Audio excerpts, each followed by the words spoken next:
My name is Salvador Mercado. I'm the chair of the Department of Languages and Literatures, and I'm here to introduce the panelists, and then I'll be moderating the discussion.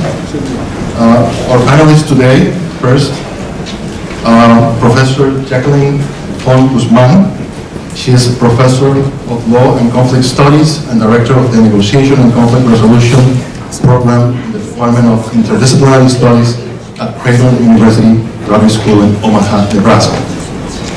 Her book, Experiencing Puerto Rican Citizenship and Cultural Nationalism, won the Puerto Rico Bar Association 2015 Juridical Book of the Year Award in the category of Essay Promoting Critical Thinking and Analysis of Juridical and Social Issues.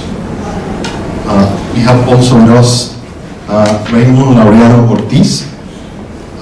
Raymond completed a PhD in history at the Center for Advanced Studies in Puerto Rico and the Caribbean in San Juan, Puerto Rico. His research interests include historical and contemporary perspectives on Puerto Rico and the greater Caribbean, economic development, international relations, science and technology innovation, and the entrepreneurial ecosystem. He is currently a postdoctoral research fellow at the University of Denver Korbel Latin American Center. And our third panelist is Ponce Ruiz. Ruiz is Service Employees International Union Local 105 Strategic Campaign and Research Coordinator. He graduated from Georgetown University School of Foreign Service, and he also holds a Juris Doctor from the University of Puerto Rico. His work focuses on the intersection of law, human and labor rights, and community empowerment. He currently serves in the Latino Leadership Institute's Alumni Advisory Council. He's a board member of the Ricardo Flores Magón Academy in Denver, and is the co-founder of the national organization Boricuas Unidos en la Diaspora. So now I'll allow each one of them in turn to speak to you for about 7 minutes. I'll be monitoring that, and then we'll have time for questions. So first, Jacqueline. Thank you. Can everyone hear me? So thanks for the invitation, and thanks for being here today. I'm going to talk a little bit about the role that citizenship has in getting us where we are today, or how did we get here from the context of citizenship. And I believe that Puerto Ricans, my passion in this topic is being a Puerto Rican, and I think everyone who has especially lived or raised in Puerto Rico, or even if they haven't lived there, there's always this tension and this cognitive dissonance with the legal rights or that the U.S. citizenship gives you, grants you, or denies you, and who are you in terms of your subjective experience? Where do I belong? I have a U.S. citizenship, and I don't feel I belong to the U.S. fully or completely or at all. And my sense of belonging lies with my nation, which is Puerto Rico. I think all Puerto Ricans, even those who favor full annexation, struggle with that on a daily basis. And so that's where my passion lies. And when I was doing my research and working on it, I realized that there was a lot of work and research done in terms of what is citizenship from a legal perspective, right? Which is the standard, from the law perspective, citizenship is, granted by the state, that is sovereign, and it gives you the rights for you to be within your society, and it gives you responsibilities.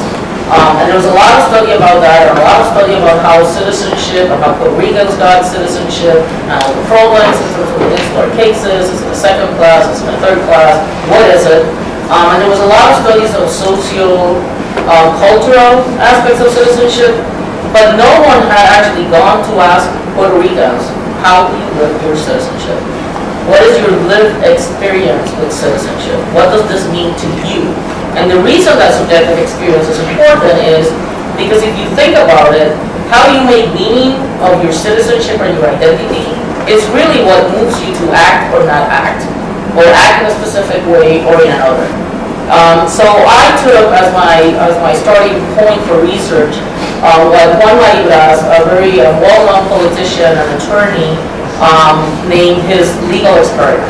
And his legal experiment was, he's from Puerto Rico, he was born, raised, and lived all his life in Puerto Rico, had a U.S. citizenship, and he decided to renounce U.S. citizenship to assert his national identity and his and reclaim what he believed was his Puerto Rican citizenship. And at the time when I asked him, why do you do this? He says, well, because it's come to the point where Puerto Ricans think that if they don't have U.S. citizenship, they will die. We have been told for so many years that we're dependent and that if something terrible will happen, and I want to prove that there is existence in life outside of U.S. citizenship. So he actually got on a plane, went to Venezuela, legally renounced U.S. citizenship, and then came back into the country. Now, what was his foundation to do this? He said his argument, and very summarized in one sentence or two, was there's a four-acre act that the U.S. imposed when they established civil government right after their invasion, and in that four-acre act, they didn't know what to do with us, with Puerto Ricans. They didn't want to give them U.S. citizenship because they were not civilized enough to deserve a U.S. citizenship. So what they did was they created the Puerto Rican citizenship, and that's what they gave Puerto Ricans at the time in the 1900s. Now, the fact and the arrogance of claiming that you can give Puerto Rican citizenship to Puerto Ricans as an invader is a whole topic for another symposium, right? But it was there, it was on the books, it was in the law. And then in 1917, the United States decided to impose U.S. citizenship collectively without asking them, without consenting, without asking people if they wanted it. And furthermore, with the express active opposition of every single representative, Puerto Rican representative in government at the time, all the way from those who wanted full assimilation to the ones that wanted independence. And the reason was, the ones pro-independence said, hey, this is going to delay our advance for independence if we get U.S. citizenship. And the ones for full annexation knew, because of the debates that were happening, this is not the real citizenship that you're giving us, so we don't want it. In spite of that, it was imposed. And so they imposed the citizenship, and Marira said, but you know what? That other four-acre, you Puerto Rican citizenship, that's still there in the books. And the one that you claim that it was the one that was racist in nature because we didn't deserve, that is the one that I want. So he went and renounced U.S. citizenship, and then the U.S. first problem was, he wants to enter back to Puerto Rico, and the U.S. doesn't know what to do. Because this is someone who now has officially renounced U.S. citizenship. And so Marira goes and is able to get in, goes to the airport and comes in through immigration. Why? Because the U.S. didn't know what to do with him. So the Department of State made the decision that they were just going to let him walk in back to Puerto Rico. There was a lot of conversation about, well, now I'm an illegal alien, and immigration in the United States said, well, we probably need to deport him. And Juan Marira, put into the foreground the absurdity of colonialism, said, well, this is very simple. I am Puerto Rican. Your federal law of immigration says that illegal aliens need to be deported to their country of origin. And my country of origin is Barrio Salud in Mayagüez. So you deport me to Mayagüez and you comply with your law. So that was a non-starter. So they just kind of decided, well, that's not going to get us too far. And he inserted and he lived without a U.S. citizenship for over 2 years when the United States, and I go into the book a lot more in the details of how all of this was done, but until the United States unilaterally decided to tell him, you know what, you can't have Puerto Rican citizenship, so we've decided that we're going to impose again your U.S. citizenship, and we're going to withdraw now all the, Denaturalization Act and all the work that had been done before. So they forced him once again to be a U.S. citizen, right? So what I've learned from a lot of this is where we start the story matters. Right? So if people start the story with the hurricane is responsible for the problems that Puerto Rico has. If you start in 1898, when Spain sold Puerto Rico and Puerto Ricans to the U.S., then you have a whole different story, right? You have the story of almost idealizing and romanticizing the Spaniards. But if you start with 1493 and all of our colonization history, what you really see is that, there are no citizens in colonies. Puerto Rico is not a citizen. We don't have citizenship. Every time I hear in the news, fellow American citizens in Puerto Rico are suffering, I have a visceral reaction and it's not a good one. because colonies, we are subjects of the United States. And although there's some stories about, or some concern that apparently people want to keep the U.S. citizenship, the reality is it's never been asked. And the times when it has been asked, is with brutal oppression. So people have never, it's like asking a woman, a victim of domestic violence, in the middle of a cycle of violence, to ask her what she wants to do. And that's exactly what we've done with Puerto Rico over and over again. And just to close, I want to close with a quote from one of the persons I interviewed that reflects a little bit of how, when I was asking, how do you live your U.S. citizenship, how do you experience it? She said, and I'm quoting, I have it, U.S. citizenship, because I cannot have any other. It is the only option that I have, and unfortunately without a passport, I cannot travel abroad. I cannot tell you that I am anti-American, nor can I tell you that I am pro-independence, but I have never had any other option, so I grew up believing in it, treasuring it, because it is the only legal citizenship that we have. And then she paused for a while, and she said, La tengo, pero no es la mía. I have it, but it is not mine. And this kind of encapsulates the struggle that Puerto Ricans have been living with their citizenship. It is quite a pleasure to be part of this, and I thank all of you for taking the time to be here with us. And thanks to the organizers and the fellow panelists also for giving yourselves up to this. Thanks a lot to the one for such a great presentation. A special thanks, of course, also to the Korbel Latin America Center and the good amigo and colega Aaron Schneider for coming up with this call for a Puerto Rico Solidarity postdoc project geared towards Puerto Rico-based academic researchers whose work might have been affected by Hurricane Maria and its aftermath.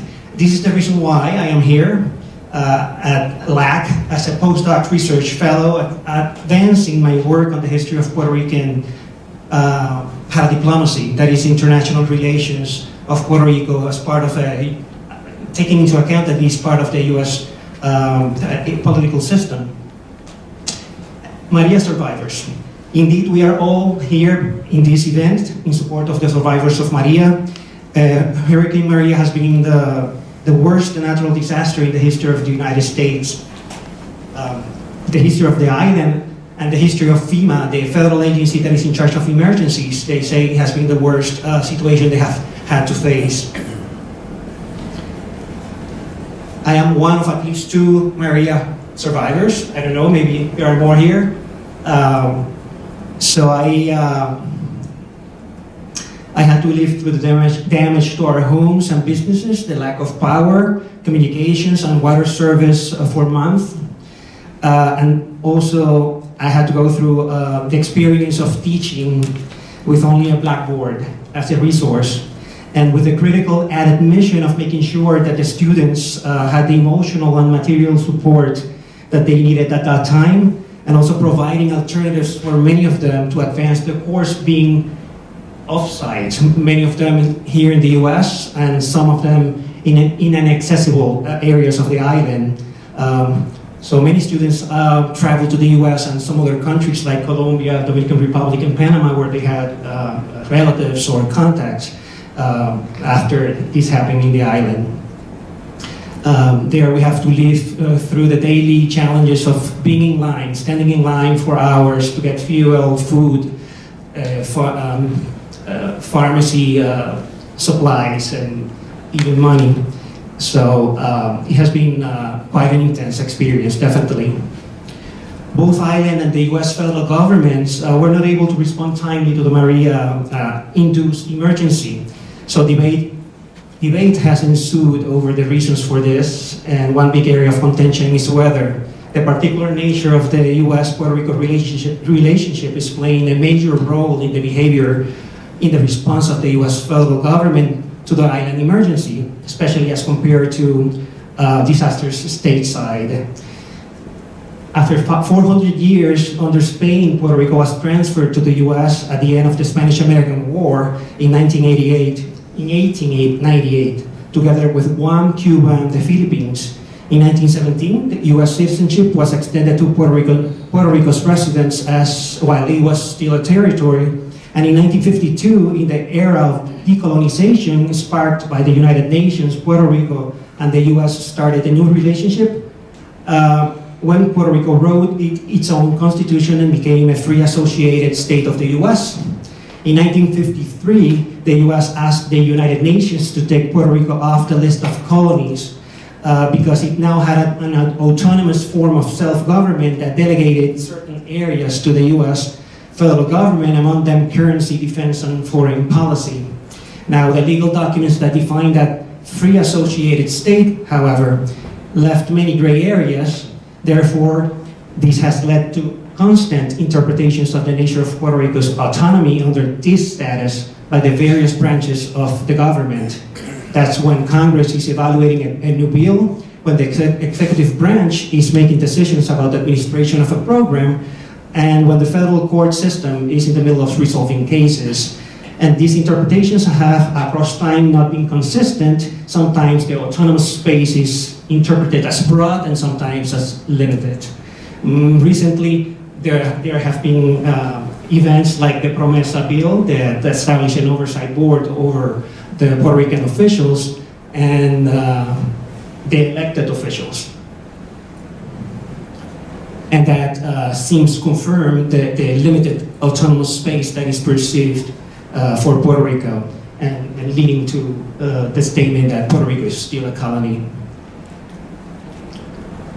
Now, even within this ambiguous political status, Puerto Rico in the past has managed to pursue its own needs and its relations with the outside world, independently on whether you agree or not with the development models that they pursued. For example, with the perceived success of Puerto Rico's industrialization program starting in the 40s, the island became a world showcase of U.S. democracy and development as the Puerto Rican government organized exchange programs that during the 50s and 60s welcomed thousands of public and private sector citizens from more than 100 countries in every continent. Now, Puerto Rico's model gained more prominence in the 60s as an opposing model of the one represented by Cuba, with its emerging communist leanings. In the late 70s, Puerto Rico, the Puerto Rico government started to implement a strategy to get close to the greater Caribbean community to promote the region as an ideal place to invest.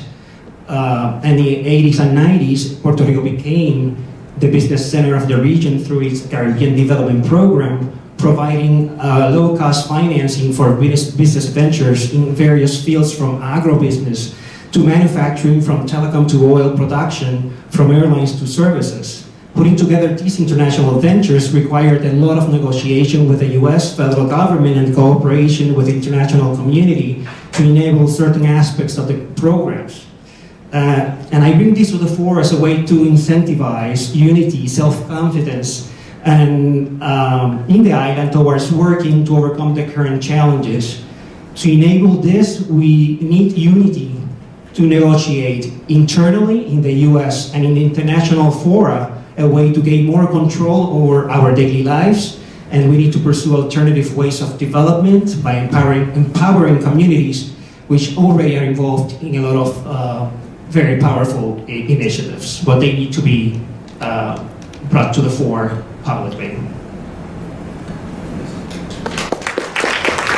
First of all, thank you, Jacqueline, thank you, Raymond, for your presentations. I also want to thank the Center for Latin American Studies, Aaron Schneider, the LLI, which I'm part of. I went through this program in 2016. It was a life-changing experience. And I'm very happy that it's really a dream come true to talk about Puerto Rico in this context at the U.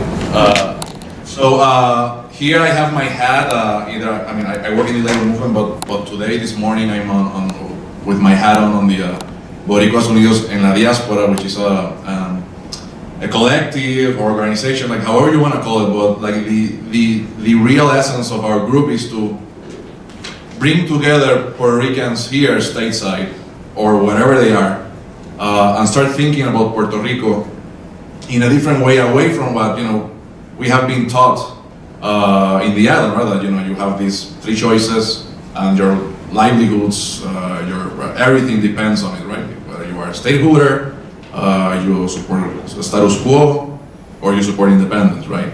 So what can we do outside of those lines? That's the project that I wanted to put together.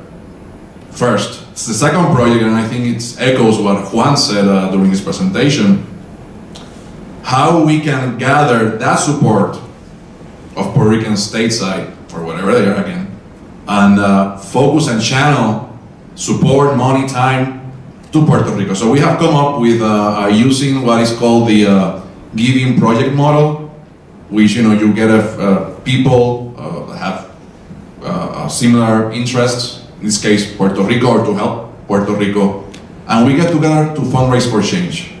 We don't fundraise for large nonprofits.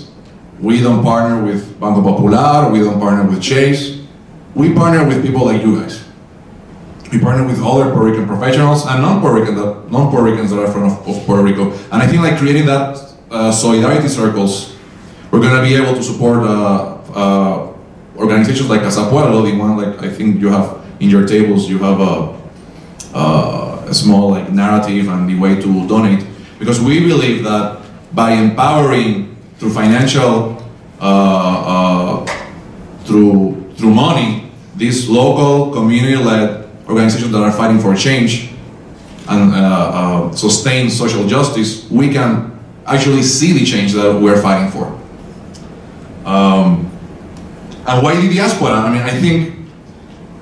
I think sometimes it's especially from the island, the work the diaspora do, sometimes seen with mixed feelings, right? And I think that that's part of the colonial nature of our relationship, and I think we have to overcome that. The background of Maria, I think, provides that context to come together. It's a humanitarian crisis, but it's a humanitarian crisis that was man-made. As Juan presented in his remarks, there was already a long brewing process of instability and bankruptcy. We were highly indebted, we are highly indebted right now, and that indebtedness means dependency, which again comes back to the colonial problem, right? The different governments that have turned around, that have been, changing colors every 4 years, their economic policies have been centered in fostering Puerto Rico as a tax haven, and that has really done little to support sustainable long-term growth in Puerto Rico, create local capital in Puerto Rico. So the dependence is really overall. It's not only the family that is receiving food stamps, it's also the government. The government is the massive food stamp with the United States. And that has created this problem that now we start seeing here, where the diaspora, as Juan mentioned, referring a lot to Juan, it was a fantastic representation. Now 5/8 of Puerto Rican population lives here. So the power of balance have shifted. The balance of power has shifted. So how do we take advantage of that without losing being Puerto Rican, without losing our nexus to the island? We, as I was talking with one of the panelists that are going to come now in the second panel, we are every time Puerto Ricans, every time we go to bed, every time we wake up, we're thinking about Puerto Rico. So how we can translate that, especially those folks here, so that also the people that represent us here in Denver or in Jacksonville or in Anchorage or in Los Angeles also know about us, because we're living in their counties, we're living in their districts. So I think that's an important question for us to ask. That's an important problem for us to tackle, and I think, and with this I'll finish my initial remarks. I think that's why forums like this, and the ones that Boricuas Unidos in la Diaspora promotes, is essential, because I know Puerto Ricans know this. They, as Raymond said, this disaster was the last straw of a man-made disaster in Puerto Rico, where the U.S. and the colonial government of Puerto Rico has had some fault in making. Or how about the Americans? We need you guys. We need the American people, the good American people. The majority that didn't vote for Trump, the reality is that the vast majority of Americans didn't vote for Donald Trump. And it's the people that are still, has solidarity with a lot of causes, that respects immigrants. Let's put also in the agenda the issue of Puerto Rico. We are living in fantastic times, right? And I sometimes compare a very popular musical now, of course, written by Lin-Manuel Miranda, a Diasporican, where he recounts the life of Hamilton in his successful musical. He was here in Denver. The musical was here in Denver like till the 1st of April, right? And he says, what a marvelous time to be alive. I mean, that time of revolution, of conspiracies, of fighting for ideals. I think that in spite of this crisis and the terrible situation in Puerto Rico and the ignorance that the United States always treats Puerto Rico with, this is a fantastic time to be alive, and we need together with Puerto Ricans and Americans and everybody else in between to help us move that agenda forward. Like, you guys have to also be the change to end colonialism in Puerto Rico. You have to push your government, your freedom-loving government, to end colonialism in Puerto Rico. The mic to whoever is asking the question.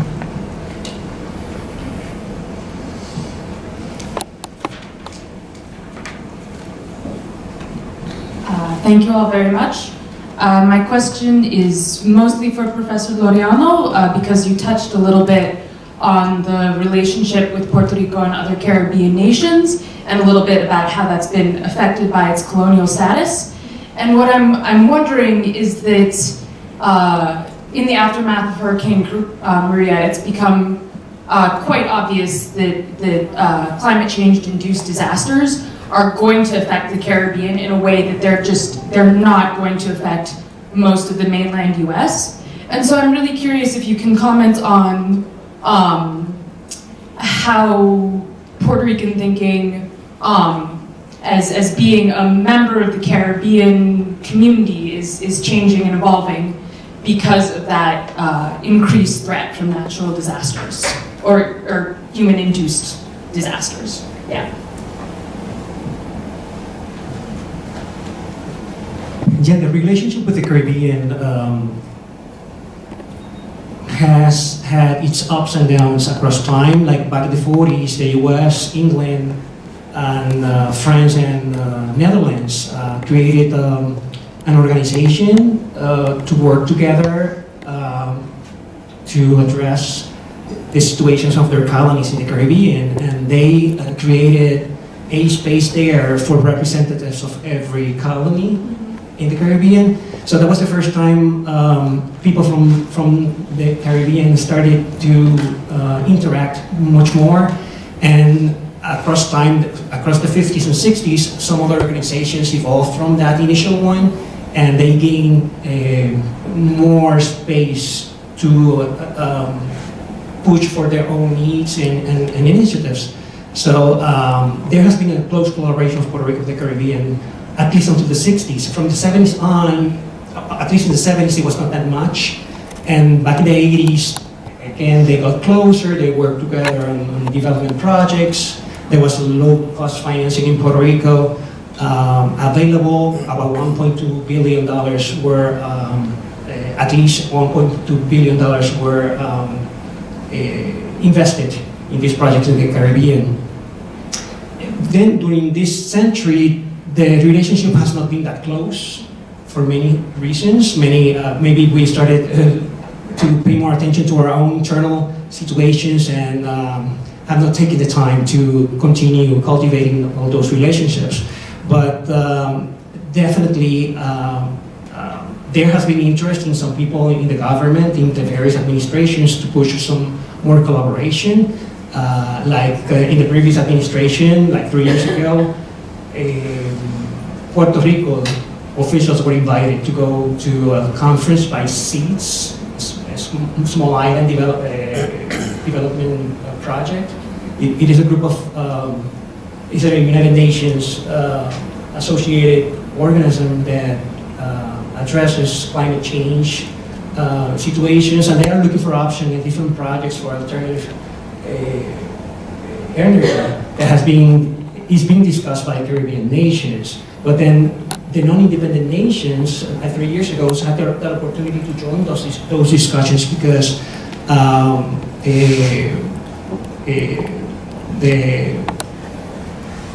ECLAC, the Economic Commission on Latin America and the Caribbean, paid their way to that conference. So I guess that was the first step to get closer and talk more about this.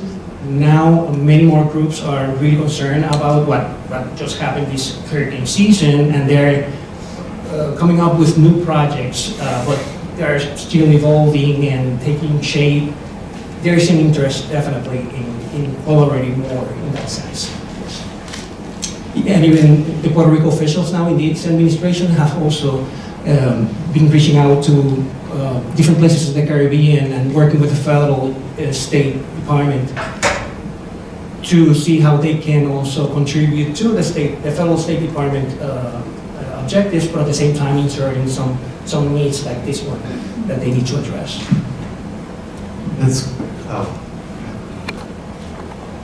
I have the next question, but if you were going to comment. I was going to briefly comment, because this raises, I remember that right in the aftermath after Hurricane Maria, some neighboring countries were actually ready to send help, including Cuba, right? And that's, it's always been a contentious issue, right?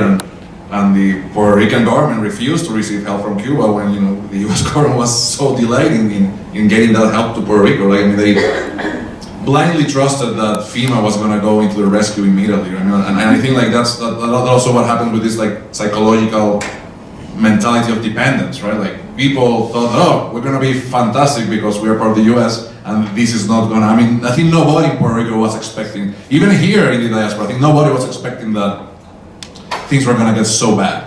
Because we thought, hey, we have the shield of FEMA, we have the shield of the U.S. government, right? And then when you have these other Caribbean nations that for many decades we have disparaged, saying, oh, they're like lesser countries than us because we are U.S. citizens. Then they come into our help, and then we have that mentality like, no, we're gonna wait for what Trump sent us, right? I mean, that was basically the picture, and that goes, into this larger discussion, right? Like, when are Puerto Ricans are actually gonna be able? I mean, there's always been Puerto Ricans that wanted to work on their own and look for their own interests. But unfortunately, like the parties that have got elected, with some exceptions, they have this mentality like, let's wait what the United States says, and then we're gonna do whatever we need to do. And that's part of this like background. Like that's why we are here. All these policies, all these failed policies, were done in conjunction with Wall Street and Washington. Anyways, that was my comment. This question is for all three of you, and it relates to actually something that was brought up by our speaker, Juan Gonzalez. So the idea of Puerto Ricans being involved with land trusts to buy land in Puerto Rico. So first, Luis, for you, is that something that fits within the mission of Boricuas and la Diaspora? Right now, that organization sort of views itself as helping organizations on the island that, for example, will help Puerto Ricans. That's kind of a progressive, view. Is buying land within that sort of, within that mission, and is it consistent with it? Is that something Boricuas could do? For Jacqueline Font-Guzman, so I'm a Puerto Rican involved in a land trust in the United States, buying land in Puerto Rico. How do I view that as an exercise of my citizenship? I have misgivings about it because I'm over here, of course, and I'm trying to preserve Puerto Rico, but I'm sort of a layer apart, if you will. And finally, for Raymond, as somebody who's living on the island constantly, what do you think of the idea of Puerto Ricans in the diaspora, the 5/8, buying up a land, that belongs right now, presumably to the other, 3/8? Is that an outsider thing? Is that welcomed? What do you think about that? So all three of you.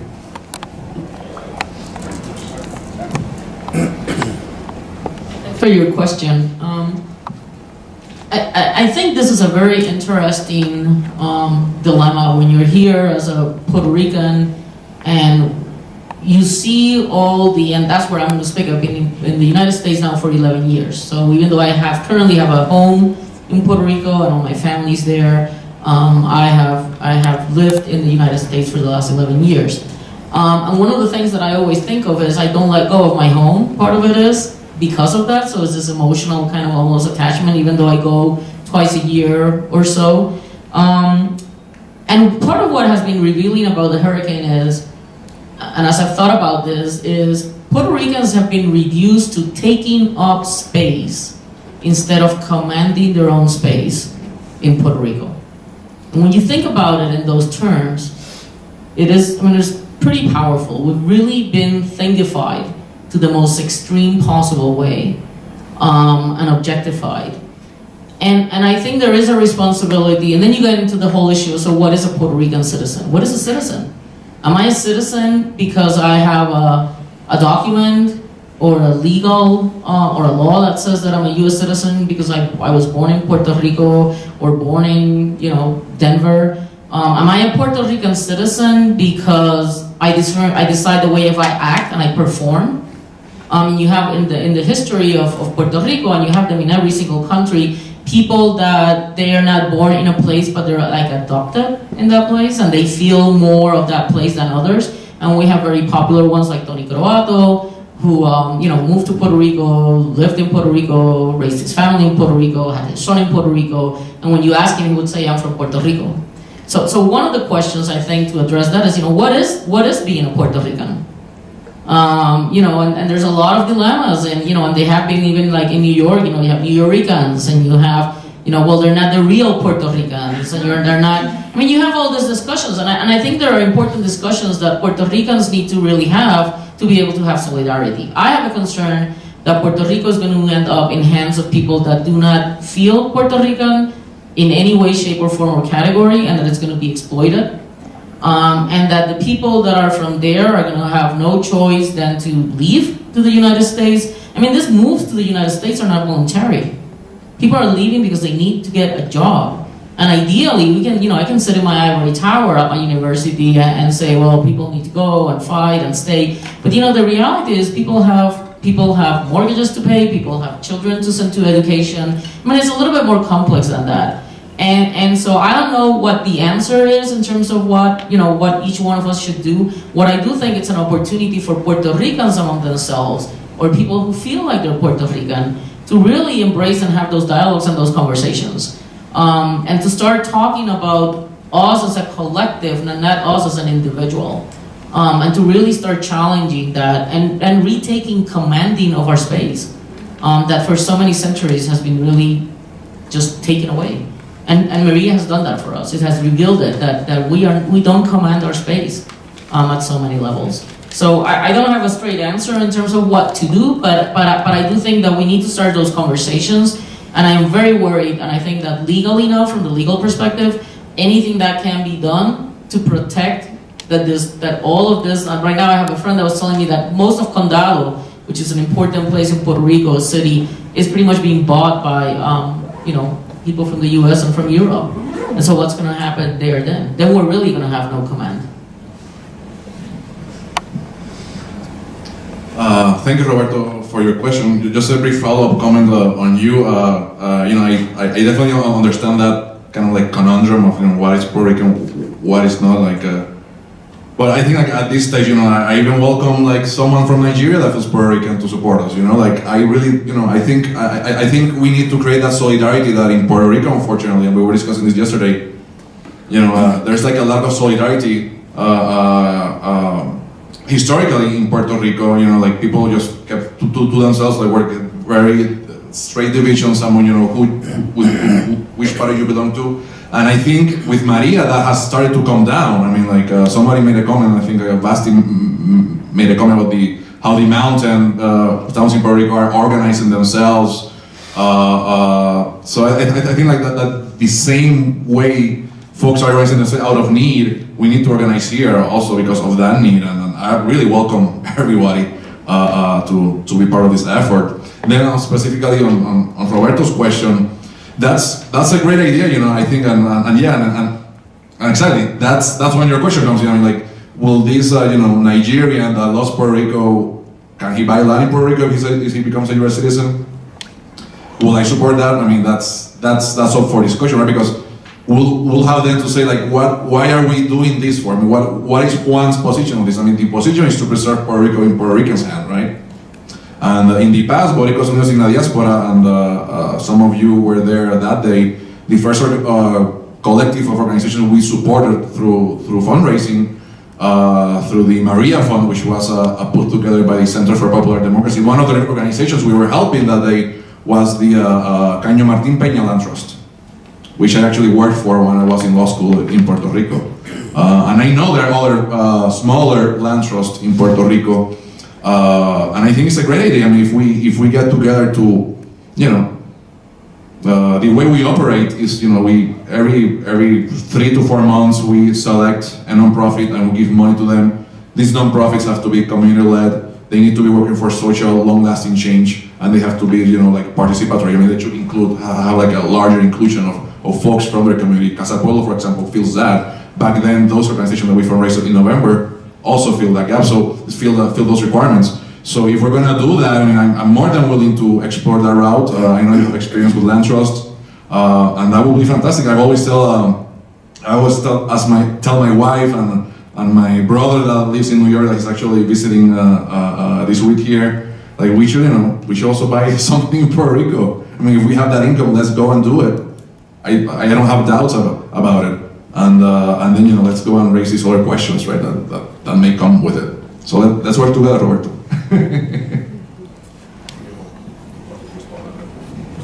Okay, perfect. I support anyone that Puerto Rican, non-Puerto Rican that is interested in buying land there, as long as this person is interested also in being part of the community and be interested in the well-being of the community in general. I don't know how we can control that, but the reality is that right now property prices are pretty low at this point. Like 5 years ago, all the prices started going down. Like a house, like 4 houses from mine, they were asking like $250 for it, and last year it was bought by a relative for $90,000. So they have been decreasing quite a bit. And also, I would love to see that we try to look for options to make sure that communities in general have more control over their land or opportunity to have a place to live and again, have a little more control over their daily lives and where they settle. We'll take one more question, the last one.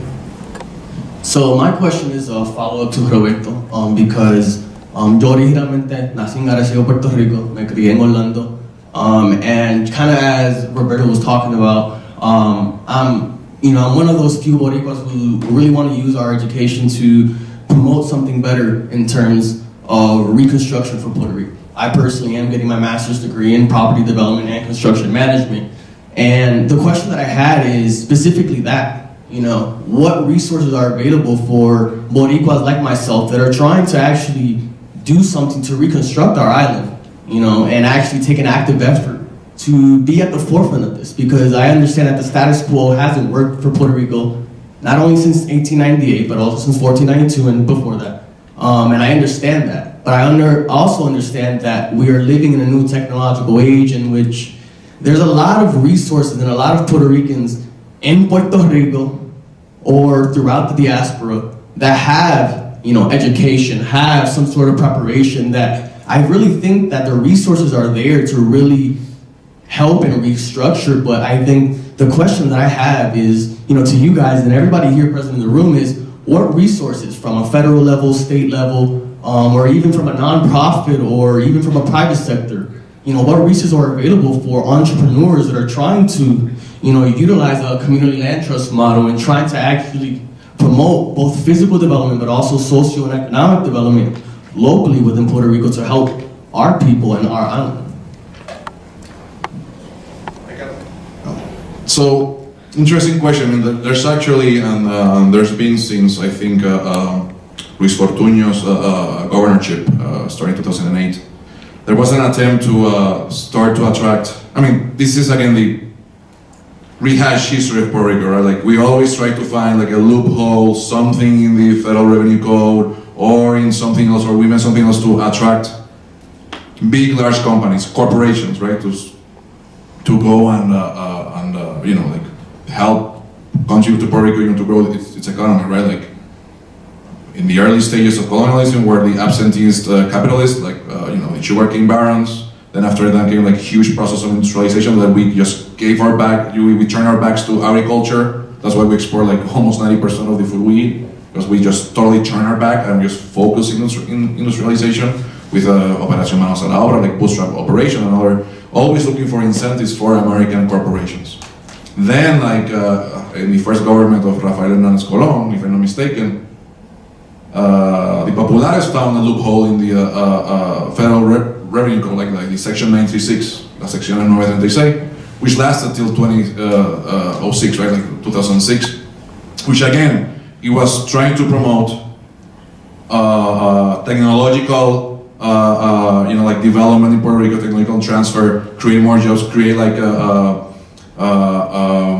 parallel industries when these pharmaceuticals came in, these chemical companies came in, and create jobs.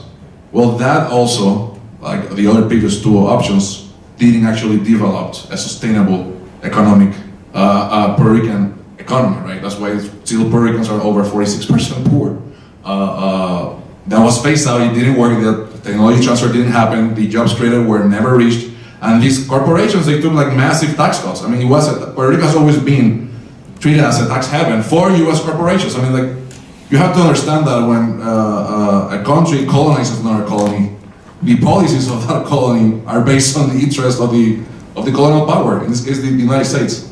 So there were like short-term goals, short-term growth, short-term gains for Puerto Rico. So what did Fortuño do?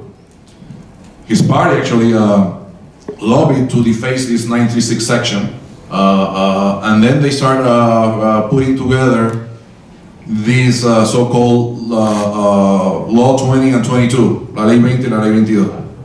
So these laws, what they actually do is like, only for rich Americans, like billionaires, that moved to Puerto Rico, I think like less than a year, I think it's like 200 and something days, you will have like tax-free from local taxes, from federal taxes, because Puerto Rico is a territory, so no vote, no taxes, no representation, right? Like we don't have representation, so we don't pay federal income taxes. So that started to allure, I mean, and everybody was saying like, this is gonna be the next big thing.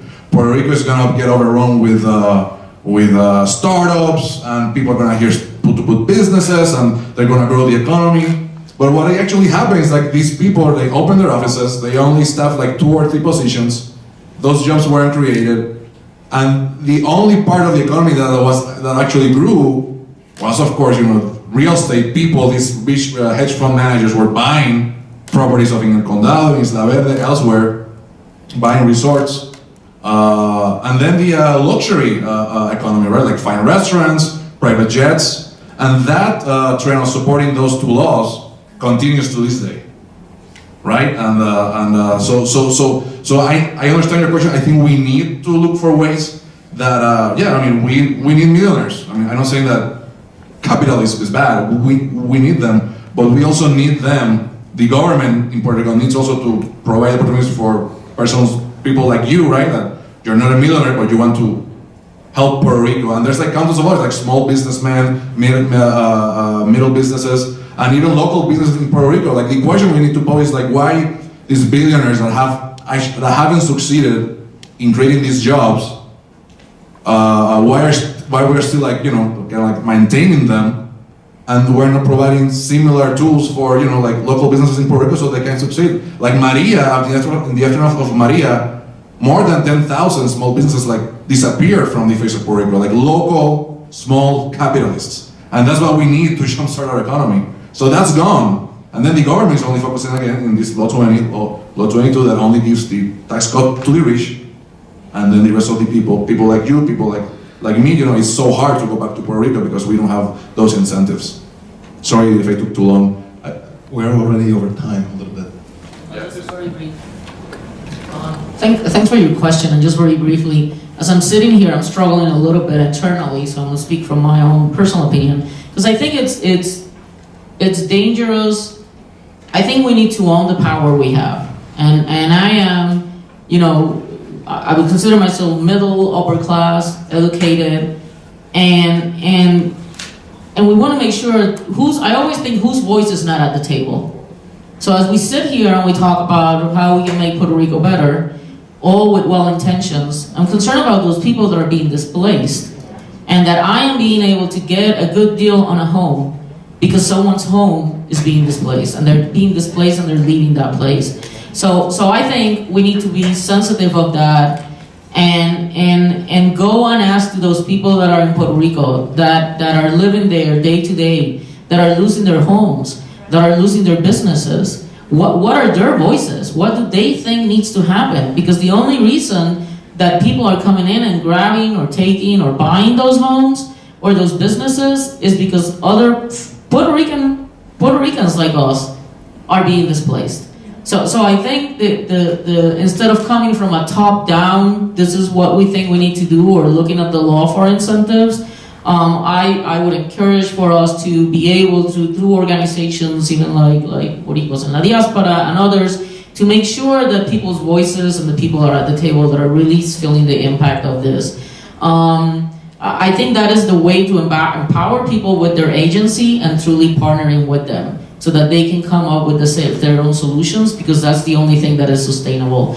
And then Puerto Ricans do have an attachment to the land. Way back in when Vieques, in the era of Ruiz Muñoz Marin, there's conversations between him and the president that the U.S. wanted to remove all the corpses in the cemeteries from Vieques because Puerto Ricans were too attached to their dead and too attached to land, and they wanted to keep bombarding, and this was like an obstacle. So there's a whole level of emotional, I think, that we need to address, that for many Puerto Ricans, land is not just a piece of land that we develop, that there's a very strong emotional attachment. In many of the interviews I did, one of them actually from a pro-statehood politician, Norma Burgos, who requested the certificate of Puerto Rican citizenship. And she goes into some very powerful narrative that no matter where she is, when she dies, she wants to be buried in Puerto Rico.